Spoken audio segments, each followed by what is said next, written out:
नमस्कार साथियों, स्वागत है आपका अपने इस चैनल पर। तो साथियों, आज का हमारा ये अलंकार के एपिसोड में हम आगे बढ़ रहे हैं। तो टॉपिक अलंकार है, लेकिन इसमें तद्गुण और अतद्गुण अलंकार को हम देख रहे हैं, जो कि टीजीटी और पीजीटी में प्रायः पूछा जाता है।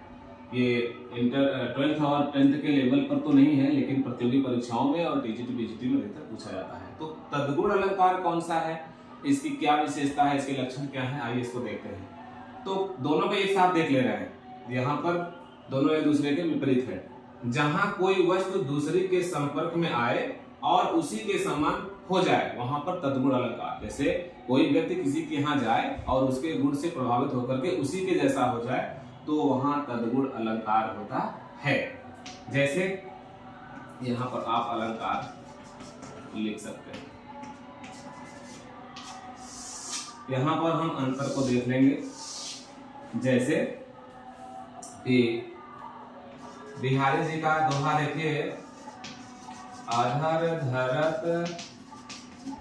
हरिके परत। उन्होंने लिखा है कि अधर धरत हरिके परत, हरित ओठ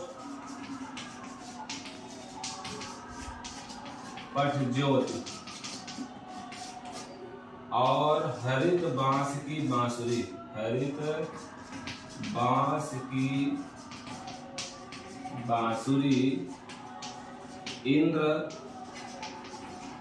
धनुष रंग हो।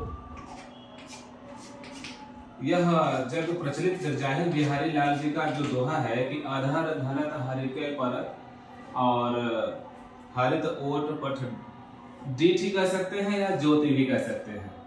हरित बांस की बांसुरी, इंद्र धनुष रंग होती। अब देख लीजिए, अब यहाँ पर एक वस्तु दूसरे के संपर्क में आकर के दूसरे के समान ही हो जाती है।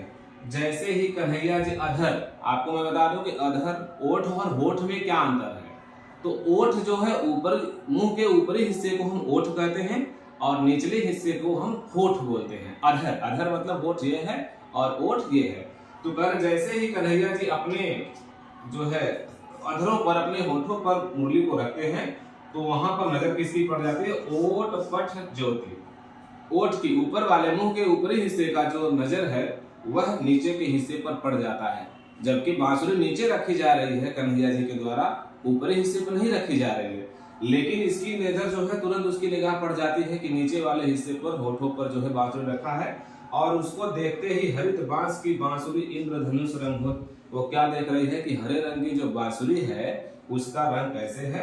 सप्तरंगी, यानी इंद्रधनुषी रंग का हो जाता है, और ऊपरी जो हिस्सा, मुंह का भाग है, जो ओठ है, वो भी प्रसन्नचित हो जाता है, उसी के साथ विलीन हो जाता है। तो यहाँ पर तद्गुण अलंकार होगा, जो दूसरे के संपर्क में आकर बदल जाता है। वहीं पर यहाँ पर अतद्गुण, जहां कोई वस्तु दूसरे के संपर्क में आए जरूर, लेकिन उसके गुणों को नहीं ले। जैसे संत न छोड़े संतई केतिक मिले कुसंग, मतलब सज्जन लोग जो है किसी कुसंग के साथ में आते हैं तो आते जरूर है, लेकिन उसके जो है दुर्गुणों को नहीं ग्रहण कर सकते। जैसे रहीमदास जी ने लिखा है कवियों ने कि एक है, बहुत चर्चित है कि चंदन विष व्यापत नहीं। आप तो जानते हैं, चंदन विष व्यापत नहीं, लिपटे रहत भुजंग। इसके पहली वाली लाइन मैं नहीं लिखा हूं, समझ लीजिए, क्योंकि यह जग प्रचलित दोहा है कि चंदन विष व्यापत नहीं, लिपटे रहत भुजंग। तो चंदन की लकड़ी में जो है कितना भी सांप रात दिन लपेटे रहता है, लिपटा रहता है, लेकिन चंदन अपनी शीतलता को नहीं त्यागता है, वह उसके विष को नहीं ग्रहण करता है और न ही अपनी शीतलता को ही त्यागता है। तो कहने का मतलब यहाँ पर जो है, चंदन की लकड़ी का संपर्क सांप से होता है, लेकिन फिर भी वह जो है उससे प्रभावित नहीं होता है। तो कहने का मतलब यहाँ पर, जो रहीम उत्तम प्रकृति का कर सकत कुसंग, रहीमदास जी का दोहा है ये पहली लाइन, कि जो रहीम उत्तम प्रकृति का कर सकत कुसंग और चंदन विष व्यापत नहीं, लिपटे रहत भुजंग।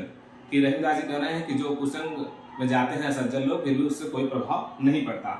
यही तो दूसरा अगर देख लिया जाए कि जमुना के जल में अगर कोई कोयल नहाने जाए तो क्या उसका रंग सफेद हो सकता है? नहीं होगा। तो कितना भी हम नहाए लेकिन हम जो है हमारा रंग अच्छा नहीं हो सकता।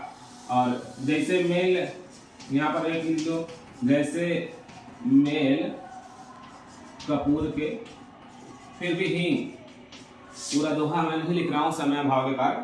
तो कह रहे हैं कि अगर कपूर के पास हींग को रख दिया जाए तो क्या कपूर हींग जैसे महक लेगा? ऐसा नहीं हो सकता। दोनों एक संपूर्ण में है लेकिन दूसरे गुण को नहीं ग्रहण कर सकते। इस प्रकार तद्गुण और अतद्गुण को आप समझ गए होंगे। अब इसके साथ अगले कालांश में फिर मिलते हैं, तब तक के लिए धन्यवाद।